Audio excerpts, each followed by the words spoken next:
So this talk is Manufactorum Terminatus. I'll explain the name here in a sec. First, I'd like to talk about who I am and just introduce myself. My name is Noah Beddome. I'm a senior consultant at NCC Group out of the Seattle office, which means I'm used to not seeing the sun for many months at a time, so that's great. I'm a former Marine, which also means that, hoorah, so that means that I'm used to spending a lot of time doing physical security behind a 50 cal and making poor decisions about how many energy drinks and Pop-Tarts I put into my body. And I'm a completely unrepentant nerd, which leads us to be talking about the title of the talk and the content of the talk. So, like I said, the name of the talk is Manufactorum Terminatus, which is a nod to one of my nerdy endeavors, which was Warhammer 40K at a point. So, Manufactorum is a big thing, big building that makes weapons of destruction and war and machines and stuff. And Terminatus would mean to wipe out the whole planet. So this is about attacking and defending against industrial manufacturers in the modern threat environment. I thought it was really clever when I came up with the name. So this isn't an ICS and SCADA talk. We're going to talk about some of those things, and those are whole other subjects, right? You can go talk for days on ICS and SCADA, segmentation, all those kind of things. So we're going to talk a little bit about some things around it, but we're not going to deep dive into ICS or SCADA. So this is an awareness talk. So the hope with this talk was to generate some awareness based on some things I had observed with doing my penetration testing, because at NCC I do penetration testing and have for basically most of my security career. And over that time I've kind of observed some things and had a lot of just chance interaction with industrial manufacturing, which made me take a much deeper look at it and see really what's going on. So the hope is that this is a catalyst to start some discussion, maybe influence some change, different opinion, and maybe get some people to re-examine some things and start talking about some of these subjects. So, overview, what we're going to talk about, right? We're going to talk about what industrial manufacturing is and talk about the state of security in industrial manufacturing from a couple different points of view. We're going to talk about the supply chain, because that's really going to play a big part in why this talk is important, and the impacts of early supply chain compromise. So we're also going to talk about some industry-specific attacks. We're going to talk about securing the current environment and also some things we need to start thinking about doing for the future so that we can stop playing catch-up and start being proactive. And then there'll be a chance for questions. So this is just a copy-paste of a blurb from Wikipedia, but the point is that there are definitions on what manufacturing and industrial manufacturing are, right? So we got to give some context. So manufacturing, for the most part, is just the production of materials, sometimes by hand, but also in the current environment in our modern day and age, we do a lot of production via automated systems and equipment. This goes all the way to our food, as well as vehicles and all kinds of other things are made on these mass scales, right? And that's industrial manufacturing. So manufacturing is to make things. And industrial manufacturing, according to the government, this was pulled from one of the industry definition pages from NASA's homepage, where it was talking about different affected sections and government definition of different business sectors, right? So one of those was industrial manufacturing, which this gives us a little more detail, and says specifically even the preparation of food and the conversion of raw materials and the fabrication of either standalone objects or component products, right? And so the whole point is that these things are created and consumed by some entity. So there's 20 different, or roughly 20 different segments that are recognized by the government as different types of manufacturing, industrial manufacturing. Those are all available via like government disseminated documentation and those kind of things. So what industrial manufacturing is, according to my observations, as well as communications I've had with people in the sector, observations from research on Google and different open source information sections on industrial manufacturing in its current state, right? So industrial manufacturing, I'm not going to read verbatim from this, but I'm just going to talk about what it is. So industrial manufacturing is a very old, very large, very high revenue industry, right? It's deeply ingrained in all the components of the modern supply chain and economic system. So we have to have things to consume things as consumers, and we need things to do stuff, right? We need cars, we need vehicles and other different pieces of equipment, canned food, all these different things, right? And so manufacturing is that group that makes those things. And so what's important to remember is, since it's been around so long, the people who've been doing it, the organizations that have been doing it for a very long time. and they were doing it pre-automation and IP-enabled technology and all these things.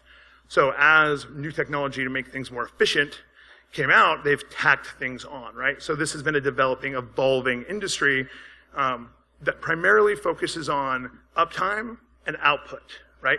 So they make their money, and they're able to sustain themselves by producing the highest quality product they can as fast as possible and maintaining as much uptime as possible so that their revenue stream isn't interrupted, right?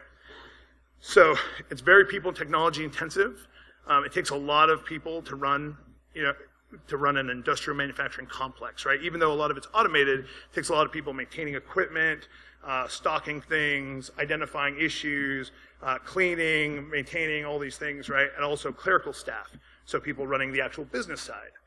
So we have a lot of people. We also have a lot of technology of different types, and with the advent of IP-enabled technology, we have an Internet of Things, to coin a phrase, from all these different industrial pieces of equipment, from automated building arms to pressure cookers to basically everything you can think of at this point can be produced in an IP-enabled fashion, so it can be managed centrally. So I think one of the big things to keep in mind is that there's also a very large physical footprint. So it takes up a very large amount of space to do efficient industrial manufacturing, right? It takes up you need these large plants and lots of things for extra parts, storing of output. You need a lot of area for vehicles and equipment that are used to maintain or operate the industry. So it takes up a very large amount of space, which brings its own concerns and questions. So something that I want us to keep in mind as we move into the state of security in manufacturing is that with a large amount of staff and the drive behind for output and for uptime and output, the decisions that are made to allocate funds are directly impacted by the business need, right? And since security is one of those kind of newer things as far as the realm of such an old revenue-based business, that it wasn't always a forefront consideration, and it doesn't directly impact output. So it's something that gets a secondary concern. So moving into the state of security in manufacturing. Sorry, jump one. So the organizational focus on uptime. We have a large number of staff. We have the security staff tends to fall under IT in a hierarchical way. Staff tends to have a very low turnover as far as IT staff in general, but there's a relatively low investment in the training and maintaining of those IT staff as a whole. Now, these things I'm going to say, they don't apply to every single business, but these are things that have been observed, in a large number across many organizations within the industry. So equipment and vendor dependencies dictate some things that create exposures within the environment. So things like unpatched systems that can't be patched because if they're patched, they break this thing that we need to do our job. We can't update it because it would require this much downtime or this much investment, and the business hasn't approved that expenditure. So those kind of things contribute to a large number of the exposures. There's a varying level of technologies across all of the different components within an individual organization because it's easier to retrofit an existing plant that's been purchased than build a plant from the ground up. And by doing so, they can save money and therefore generate greater profits and those kind of things. So what you get is organization makes, balls. And they go and say, okay, so this place makes squares, so we're going to go and we're going to convert the square making factory that we just purchased to make balls also.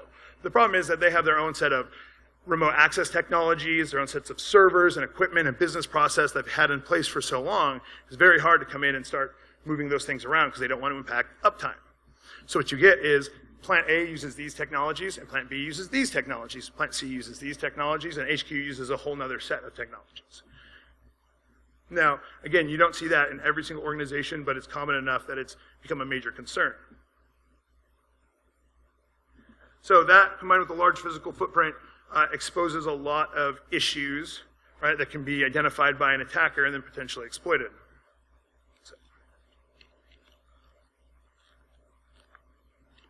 So moving on, that brings us to segmentation. So there's a pretty inherent lack of segmentation because of a large amount of backdooring within these environments, because they need up-to-date, very accurate, easily accessible data from these production systems so that they can identify their output volumes, make all these other decisions around the business. So what that's made is that segmentation is not a primary, and if segmentation somehow interferes with the current setup so that they can't correctly get their data, then it becomes something that needs to be an acceptable risk by the business to enable the business to continue producing revenue. So security standards are compromised routinely to allow more optimal output or to support some other business operation or need. So we talked about the retrofitting production facilities, also the high retention, and then a large number of non-security focused people are employed by these organizations, because you have lots of factory workers and clerical staff and HR people and security and all these different things. These people make a very large population to be targeted by social engineering and other types of attacks. So resulting exposures, right? So we have issues with segmentation, we have unpatched systems, we have unsegmented, like I said, we have unsegmented systems, we have minimal corporate segmentation from the actual production facilities, we have staff that are highly susceptible to social engineering, we have a large physical footprint, makes them highly susceptible to physical attacks, we have inconsistent implementation of technologies, and then we have unhardened equipment that have things like, I've seen equipment with a web-enabled wireless access point that you can attach to and then manage the system, because you can't change the password on the actual controller system because it has to authenticate to all these different pieces of equipment, so the password tends to be something like password. So you can use all the basic web attacks to get access to the wireless access point, manage the system, and then do things like change how different pieces of equipment are working. Or, since most of this communication is done in plain text between equipment, or using older protocols because the stuff hasn't been updated in a long time, like SSL, like SSL v1 and 2, you can do things like intercept and man in the middle of the traffic and make it so that a readout system is going to say one thing, but the actual value on the controller is something else.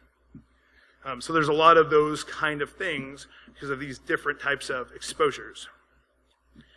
So now that we've talked about kind of the issues that are going on and identified that there are some very significant problems in industrial manufacturing as industry as far as security goes, which definitely is true for a lot of industries. So why is industrial manufacturing more important, or why does it require a little bit of additional attention? So the answer is early supply chain compromise.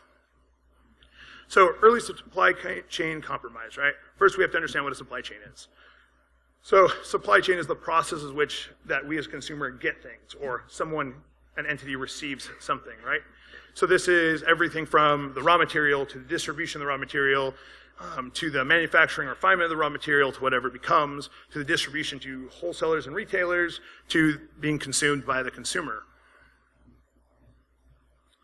So the reason this is important is because the key impact of compromise at an industrial manufacturer level is pretty significant. So when you compromise, let's say, a user or retailer, you compromise the user, you compromise their trust in an organization, you potentially get their credit card number, social security number, these kind of things. You're impacting individual users, and you're impacting a corporation for the most part in the short term. If you look at a lot of the current compromises in retail and those kind of things, the business hasn't suffered in the long term for the most part. There's a couple that have disappeared.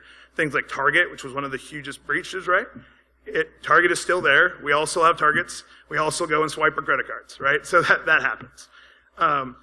But when we start looking at the impacts of these other potential components within the supply chain, let's say raw materials, we can impact what materials are available. We can impact people's health and safety within, let's say, the mining or refinement sections, like things like, releasing elevator brakes, or closing down a door that shouldn't be closed, or venting gas, those kind of things. But again, we're only targeting a small area, one specific facility, et cetera. So with distribution, we can impact the price of things and the availability of materials. If we were to compromise a distribution company that controls moving things from one place to the other, but again, we're not impacting the entire population. We're not impacting a very large number of users. We're just causing a blip on the screen. But if we look at what happens with manufacturing, what we get is something entirely different. we get is a trickle-down compromise.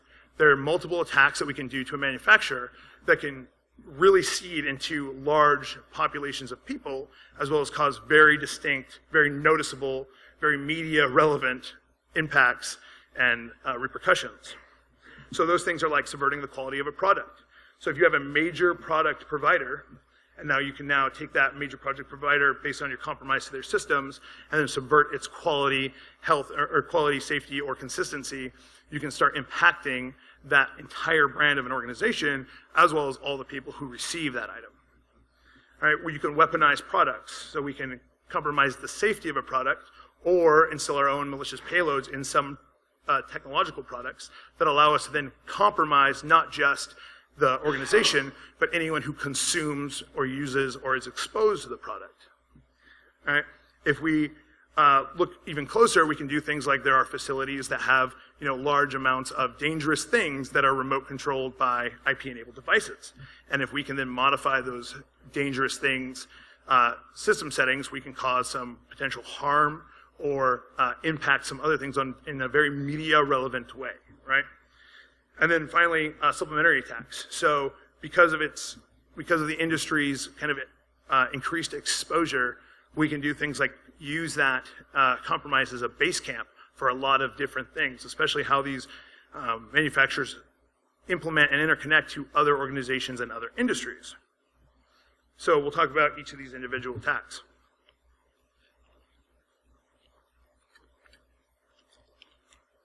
So subversion.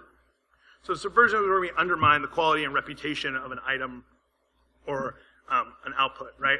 We can do things like adjust value so that the product doesn't function how it's supposed to. We can do things like load images or other things into specific products so that they are offensive or somehow damage the reputation of the organization, right? We can include other content or lower the tolerance of certain performances so that overall the product is of a lower quality, impacting both the people who use it as well as the organization who provides it. So we go into weaponizing, which is kind of the more interesting attacks, right? So at this point, we think about what can we do to affect a large number of people, the largest number of people possible, right? We can do things like, if we have control over what is written to, say, like USB media, we can control that instead of the normal EXE that does some type of setup for this secure USB device, it's a backdoor EXE, right? If we have access to the devices that are writing the content to the USB in the first place, we also have access to the devices that are checking the checksums for the devices once they're written before they're shipped, right? So there's some things here we can start doing where it becomes a compromise of a single area, it becomes a compromise of many, many users, right? So then we move on to things like weaponizing something instead of just gaining access to actually do harm, especially in the case of mass-produced food, right? Mass-produced food, if we can modify the temperatures of what food are cooked at and then the temperatures of the readouts that are being used by the employees who are managing these systems so that they believe that the food is safe, then we can then cause a large number of unsafe food to be distributed via specific channels. Things like canned foods that aren't cooked to the full temperatures and then are canned, and now you're at a temperature where bacteria and things can grow and cause things like botulism and other things, right? So looking at those as potential attacks, you realize that these industrial manufacturers are so ingrained in our lives in general that one compromise can just cause a wave of infection and damage. So then serious harm, we're talking about damage to people who are actively working in these facilities and equipment. A lot of these times the industrial manufacturers are the heart and soul of specific communities and organizations. A lot of these generate a very large number of jobs, and because of that, they're very important to communities. So if you were to damage a facility, harm the people there by controlling how a specific piece of equipment or how chemicals are stored or things like that based on IP-enabled equipment that you have access to, or physical access to the plant that you're able to then do some things, you then start realizing that you're not just impacting that organization, you're drastically impacting the communities that rely on that organization for their livelihoods and those kind of things. So that spreads that damage radius significantly. So then we look at supplementary attacks. This is where we're talking about setting up base camps. So things like siphoning funds. This can happen with any organization, but it's specifically relevant with industrial manufacturers because they do a huge number of microtransactions, micro in the scheme of their revenue, because they're constantly purchasing amounts of the things they need to make the things they make. Or they're paying someone a certain amount, or they're transferring funds from one facility to another. And so because of all these microtransactions, it's very easy to slip some small transactions into the mix and start siphoning funds out of a very large organization that won't notice a lot of those small microtransactions, right? So then we have things like launch attacks against partners, right? So a lot of these industrial manufacturers also integrate with the industrial manufacturers who create components for specific organizations who then manufacture another product. They usually have direct connection to their environment on some level so that they can share production data and different things. So then you can use those initial compromises of these relatively soft targets to then pivot into much more important or much larger organizations. So, and then enable physical attackers. So one thing that if your goal is specifically physical, if you have some type of remote access, it's very easy then to identify things like video cameras and other things that would allow you to support a physical team that was going into the facility to obtain some physical goal. So scary stories. So this is kind of where the point where I take a step back and I hope that I've properly impacted or imparted that why this is important. And I understand it's a little bit dry, right? Because we're talking about an industry that has all these things, and everyone's thinking, okay, well, every industry has these things and issues. But like I said, the driver is why it's important, right? So some examples of things I've experienced and been involved with is access to large facilities that contain large amounts of very dangerous chemicals that I was able to get into because they have a very large physical premise. And then when you start looking at kind of the culture around these different organizations as far as physical ingress, these are usually like factory workers and, like I said, people in smaller communities. And so really what you need in that case is a hard hat, a pair of boots, some jeans, and a clipboard, and to be very authoritative about these things that you've identified that are issues. So one I've had a big success with is just walking the perimeter, this perimeter of a 1 million square foot manufacturing complex and just checking the fence. And then on occasion, I'll find somewhere where there's a weak link or somewhere where I can get through. And I've actually passed through a fence right when there was someone around a corner that could see me, and they asked me what I was doing. I then explained that I was fixing the fence and then ordered them to go get a bunch of things to fix the fence, which they complied with readily because physical security is such a focus for them, and went and repaired the fence. And by the time I left, the fence had been repaired, right? But at that point, I already had physical access and was looked at as a trusted person to all this equipment, right? Because there are very little technical controls around who can connect what devices to what network ports. And so you can connect to a network port that's like right beside a giant manufacturing piece of equipment, just connect to the network port and be on the same VLAN as it. And because these areas are checked very little other than for the specific consistencies of the equipment, you can just leave drop boxes there for days, if not months, and in my case on several times, multiple weeks. I've done entire pen tests on some of these environments just from a single drop box that I've dropped on a network that never got found, right? And because of these lack of controls and segmentation, we're then able to pivot through the network and go from just a single facility back to the headquarters and then back to all these different facilities. And so I've done this multiple times across multiple types of industrial manufacturing, like as far as chemicals, food, pieces of equipment, those kind of things. And it's generally the same around, like no one is doing anything that everyone else isn't already doing.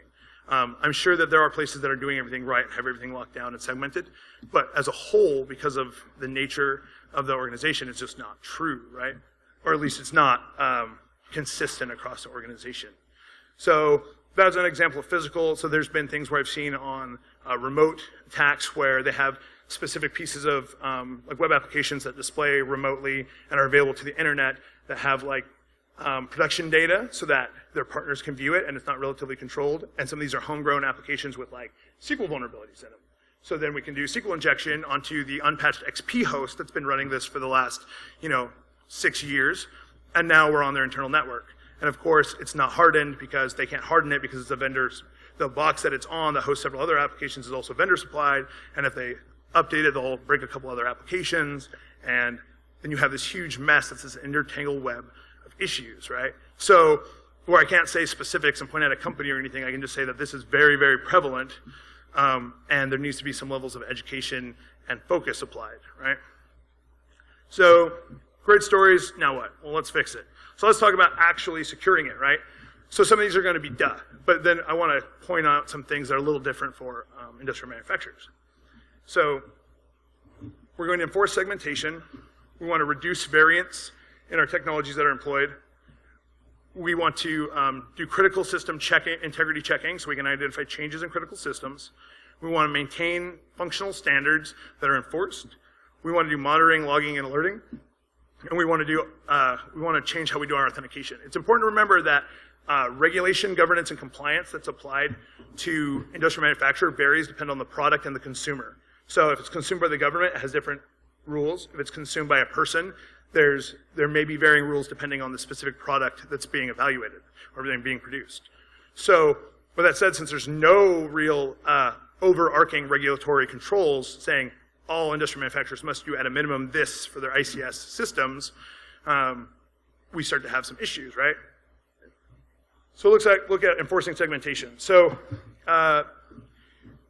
Rockwell Automation, as well as partnered with some other device manufacturers, have kind of started trying to put out some best practice advisories and things on how ICS systems should be segmented from their standard networks. And so one of the suggestions they give, as well as is kind of repeated throughout many documents, is that there should be a DMZ that is established that essentially treats the internal corporate network as the internet and as an untrusted entity, and that the DMZ acts as our filter for all of the content going between, right? And so that way we can set it up so that data passing from the corporate network to the ICS network never actually goes to the ICS network without being processed, modified, sanitized, examined, and then passed on in a controlled channel. So when we start looking at kind of those implementations, the problem is right now, doing a lot of those implementations will start to impact productivity as far as their ability to monitor the data, because it's going to require them to change a lot of how they do their communications and how their current network architecture is, right? And because a lot of these organizations, like I said, are so old and they have very little invested as far as actually updating and training their IT staff, or they have underfunded IT staffs, we have this issue where they just don't have the knowledge, manpower sometimes. They have some factor that's limiting them from doing the implementation even if they could. So that brings us as security professionals where we have to start looking at how can we support these organizations and if we work at one of those organizations, support our teams to help us optimize what tools we have in place to start implementing more secure ways to segment our networks. So another example is that segmentation I was talking about between the actual manufacturing plants and the corporate headquarters and other plants, right?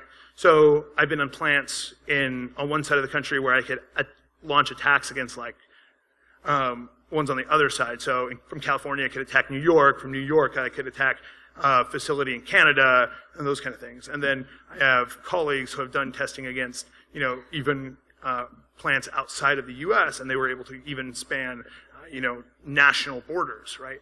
So with the segmentation so lacking, there becomes this concern about, even if you had some type of strong protections in place, the ability to pivot and jump from place to place really increases the attack surface so greatly, right? But if we're doing strong segmentation with proper ACLs, if we're doing properly DMZing our ICS networks and those kind of things, and making sure our plants can't directly talk to each other except across approved channels, then we start to really reduce that attack surface overall. So we're going to reduce variance. So that just means that when we go in and we set up a new organization, those kind of things, we want to make sure that we have uniformly deployed protections and those kind of things, that we're using the same technologies as much as possible so that we can create a discipline of expertise in our individual technology, and we can build proficiency in handling that technology, right? Which means we can deploy it quickly, we can deploy it more efficiently, we can deploy it in a way that is more secure, and then when we have our guys have to do something last minute, they can minimize the amount of time they actually have to spend doing it, which means we can get more efficiency out of our actual people and manpower, right? So it's good for everybody. So moving on to critical system integrity checking. So this is just the fact that if we have a gold image, we have something that is a critical system, then we need to be able to maintain that it hasn't been modified. So if this is something that is going to impact somebody's health, wellness or could potentially impact someone's safety, we need to be able to look at it and say, yes, it currently matches this value. And so that goes into protection of our gold images in an out-of-band, offline stored, secure manner. This goes into implementing some way to create a checksum of our hosts and manage that checksum. This goes to making sure that all our changes are controlled and monitored, and we have some type of change management monitoring and policy in place. So maintain functional standards. So this goes back from the actual doing to the policy and the documenting, right? So we need to have standards and compliance advisories and policies internally and those kind of things that dictate how we should do things. They need to be monitored and they need to be enforced, and there needs to be an understanding and education disseminated throughout the organization to make sure that everyone is aware. All right? So these things should include things like encryption, patch levels, authentication mechanisms, and service configurations. So then authentication. So this is true for everything, in my opinion, at this point, is that we've moved beyond password being enough. Right? Password is no longer enough to defend against most attacks because there are so many things that have advanced to try to defeat passwords that now a password just is not enough protection. So we need password plus one at a minimum in our non-critical systems. And then in our critical systems, we need password plus two, right? So something that goes beyond just two-factor authentication to multi-factor authentication. There has to be something like you have a thing, you know a thing, you are somewhere. Or something, analog to that allows multiple levels of verification, and then there needs to be significant monitoring and logging and alerting around those authentications, and even, in some case, manual follow-up on specific authentications. So monitoring, logging, alerting. This is one of the ones I really want to just take a minute to think about, is that monitoring, logging, alerting is great, and we always hear people say heuristics, and try to push it down our throat, and we all come up with reasons why it doesn't work. And it's true in a lot of situations that it doesn't apply because we have to have significant amounts of information to establish baselines.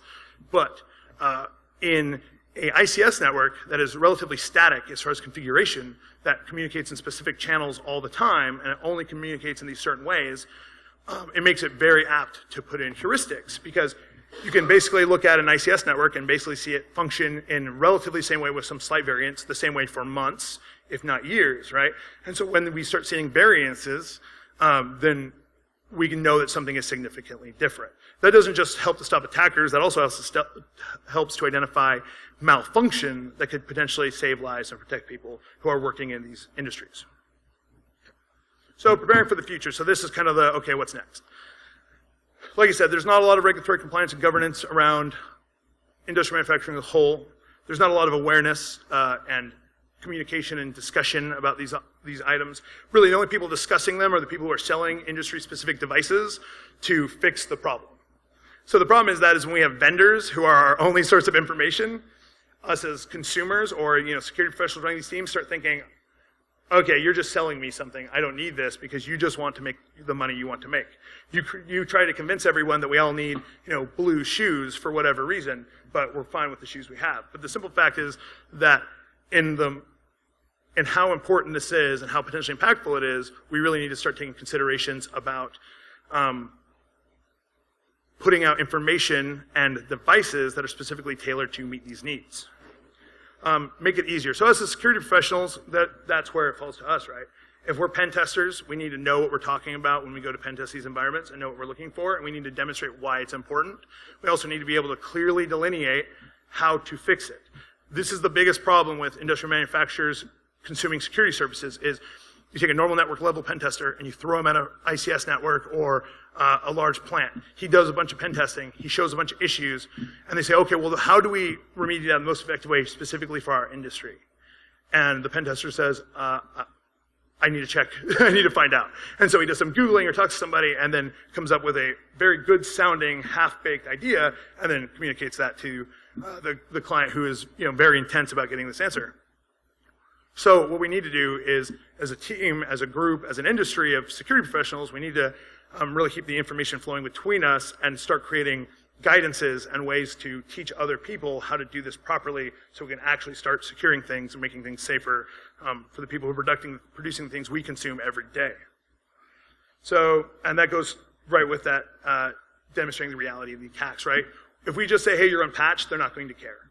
we say, hey, you're in patch and I can shut down all your systems. It will take you this long to do it based on the things I've observed and conversations with your people. That might mean more. If you can say, hey, I can shut down your systems and I can, based on this access, we can do this amount of damage, either to a reputation, to people, to things. When you start talking about loss of business, like business death events, where it's almost unrecoverable to come back, when you talk about like large losses of life, obviously you don't want to do that with a client if they're sensitive about those things, but when you start hinting at those things of huge impacts and can actually demonstrate with your screenshots and your testing and your technical skill why this is true, then you start getting some real change and like budget allocated. And that's kind of the measure of change, right? Is how much budget have we allocated to fix this problem? All right, so I got 3 minutes left. Any questions? Sorry, I was a little slower than I expected. Yeah.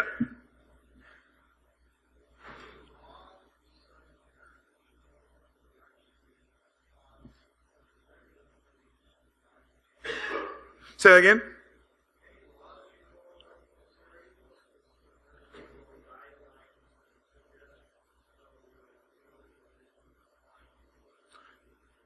So I don't have the exact acronyms with me, but there are some laws specifically around chemical refinement and manufacturing. So like things like anything that can be used for explosives, hydrogenated ammonia, like fuel, gasoline, anything that's at all incendiary, anything that's caustic or irritant. Those things all have very specific laws on storage and these things, but not necessarily around security on the network level. But however, there are very strict physical security rules. For instance, to be present in a lot of the facilities that manufacture, because a lot of the facilities that manufacture and refine large amounts of chemicals, they're also present or at least interacted with by ports and other transitory communities. They have to have TWIC cards to be present on the premise.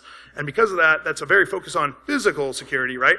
But if you have a TWIC card, which, by the way, a TWIC card takes $150 and a background check, right?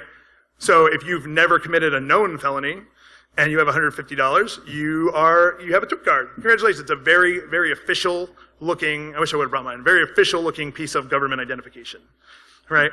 So that's why I say like very focused on the physical, because physical is scary, right? And also Department of Homeland Defense and those kind of things strictly regulate access to maritime facilities and these kind of things.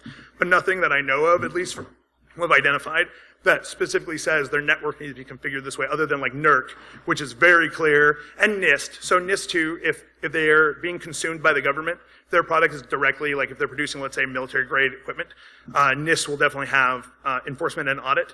But because NIST is one of those things that is, most of the people who are subject to NIST are also on the panel that defines NIST, this becomes kind of a problem, right? Like this is an issue that doesn't get fixed by its own compliance standards, because the guy who has to spend $1 million to fix it has to decide if it's something that he has to fix, right? So this becomes a problem. Any other questions before? Because I think we have time for one or two more. Yes, sir.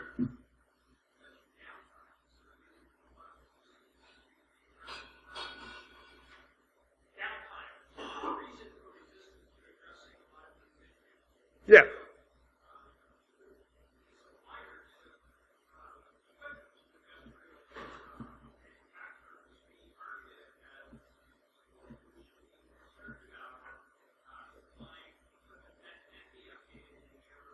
Absolutely. So what we need to do as part of those going forward steps is trying to it's obviously an issue in every industry, right? Vendors who produce something, they don't sometimes that equipment is just produced to make money, whatever it is, right? And so you'll always see security guys who are really concerned about that they can't get their vendor to change something. So yeah, we need to start trying to influence our vendors to create better products overall. And that as security professionals, we can partner with those as our organizations and say, hey, let us do validations, right? There's a lot of times where companies will even do like pro bono validations of specific work so that they can publish it publicly, right? These are good advantages to say to a company, hey, let us help you fix your product. You let us publish our white paper, and then you'll look very secure, and then we get to have some media coverage, right? So these are things that as high-level people within security organizations we can do to try to influence and push those vendors. I think we're out of time, right? Yeah, I think we're out of time. If you guys have any more questions, I'm happy to take them. I know it's not the most entertaining and exciting talk, and I didn't have any room for silly cat pictures, but I promise the next time I'll have a lot of funny content that doesn't pertain to the material. All right, thank you very much.